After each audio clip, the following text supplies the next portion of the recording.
Sizlarga bitta yangilik aytaymi? Men yangicha til bilarkanman. O'zim ham bilmay qoldim, hayratda qoldimda. Bitta apa bilan gaplashdik. Yangicha tilda, umuman boshqacha tilda gaplashdik-da. Menga ulanib qolishdi-da. Bilmayman qaysi davlatdagi inson ekanlar, bilmadim, lekin muomalalari cho'tki ekan, zo'r ekan.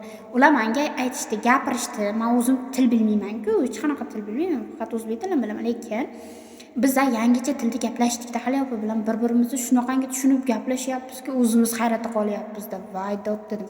Qaranglar, men o'sha tilda u opa aytdi-da, menga aytishdi. Ango maysontu, niche pichu wachacho maychontin, nikabachontan dedilar-da menga. Xuddi men ham tushungandek, o'zim bilmayman, tilim gapirib ketdi-da men ham. Men ham unga javob qildim, atvet qildim. Payontin, marchon, anarchongon, nikabachon marchon, paychon dedim-da. Ular ham kulishdi-da. Bir-birimiz bilan kulib, ilo muomala qildik, salom alaylar qildik. Shuncha gapirib tashladik-da bir-birimizga. Rosa ko'p gapirdik. Borib bir-birimiz bilan hech uzilish niyat bo'lmadi-da. Bir-birimiz bilan dugona bo'lib ketdik, bir-birimizga hayotlarimizni aytib berdik. Mana shu tilda. Lekin bir-birimiz biz nima deyotganimizni tushunyapmiz-da. Lekin yangicha tilda men qayerdan o'rganganman, shuni bilmayapman. Achamaton kan, bachamanani chomona chon, chon deganimiz bilan bir-birimiz tushunib o'tiribmiz-da. Bunaqa til yo'q-da o'zi aslida. Olib qarasalar, bu qayernaqa til ekan, bu qayerdan bizga kelib qoldi ekan? Miyamizga mana shunaqa fikrlar, mana shunaqa xayollar qayerdan keldi ekan deb ro'z hayratda qoldim. U opa bilan shunaqa tilda gaplashdik, bir-birimizni tushunib, bir-birimiz bilan suhbat qurdik, mazza qildik-da, to'g'risi. Bir-birimiz bilan dugona bo'ldik, keyin anaqa nomerlarimizni almashdik, yana mana shu tilda gaplashib o'tiramiz. Voy, biram u opa bilan gaplashib mazza qildim, lekin o'zim bir-birimizni tushunamiz, bizni boshqalar tushunmayapti deng, alamlisiz bir-birimizni tushunib o'tiribmiz, chiroyli qilib suhbatlashib. Qolganlar tushunmayapti, shunisi chatoq bo'ldi xolos. Ko'rdilarmi bunaqani Guinnesslar rekordiga kiritish kerak-da. Biz yangicha til, noyob til o'ylab topdik-da. Bu tilda bir-birimizdan boshqasi tushunmayapti. Faqat bir ikkalamiz o'sha qiz bilan ikkalamiz tushundik. Rosa iliq suhbat bo'ldi-da, kirmadilaring-da sizlar.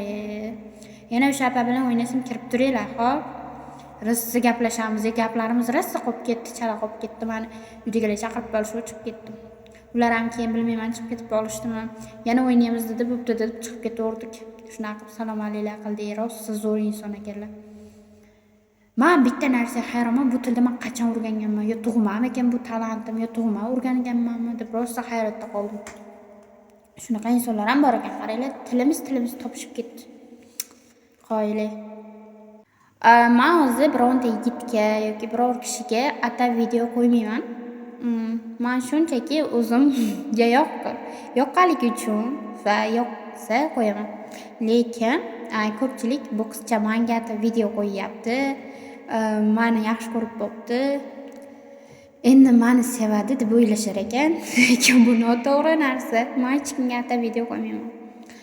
Sevsam ham men bildirmasdan sevaman. Unaqa oshkora qilib, mana shu inson meniki deb sevmayman. Haqiqiy sevgi sir tutiladi. Unaqa hammaga oshkor qilinmaydi. Oshkor qilindimi? U demak sevgi emas. U seni sevadi, sen uni sevasan. Ikkolang bilsang bo'ldi, nima keragi buni? Oshkor qilib butun dunyoga jar solishdi, to'g'rimi? Haqiqiy muhabbat ko'zlar bilan seviladi, qalb bilan seviladi, yurak bilan seviladi. U oshkor hammaga men buni sevaman, u ham meni sevadi deyishdan iborat emas.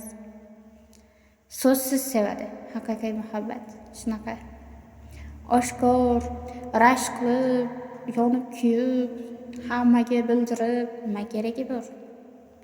Haqiqiy muhabbat unaqa bo'lmaydi. Soxta muhabbat esa mana shunaqa bo'ladi. Hammaga oshkor qilinadi.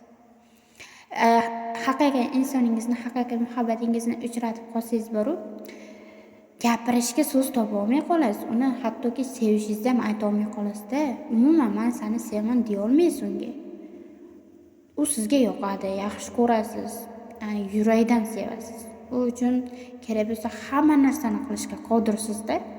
Lekin siz unga ayta olmaysiz, men seni sevaman, yaxshi ko'rib qoldim demaysiz-da. Mana shunaqa bo'ladi-da, ayta olmaydi men bu yurakdagi dardini. Haqiqiy muhabbat shunaqa bo'ladi. Unaqa so'z bilan men seni sevaman deb turib, ertaga yana boshqasini endi men seni sevib qoldim, u men bilan gaplashmayapti degani bu sevgi emas, prosta yolg'on. Bu 21-asrda sevgisi hozir trendga aylangan.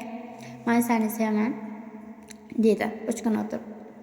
Men bilan gaplashmayapti, menga telefon qilmayapti. Men zerikib ketdim, bo'ldi, hayotimdan chiqib ketgan dedi. Boshqasini topadi, u bilan gaplashadi, yuradi. Shunaqa hozirgi sevgili, 21-asr sevgisi. Lekin chin sevgi, haqiqiy sevgi bunaqa bo'lmaydi. Chin sevgida hattoki gapira olmay qolasiz, tilingiz aylanmay qoladi. Unga sevgi so'ram qila olmaysiz. Ana shunaqa. Kim mana shunaqa sevib bo'lgan, chin yurakdan sevgan insonlar bormi? Hattoki unga gapira olmaysizlar, gap ayta olmaysizlar, sevishingni ham ayta olmaysizlar. Shunaqa insonlar bor. Yozinglar-chi. Yo sizlarga ham faqat shunaqa vaqtinchalik sevadiganlar uchrayaptimi?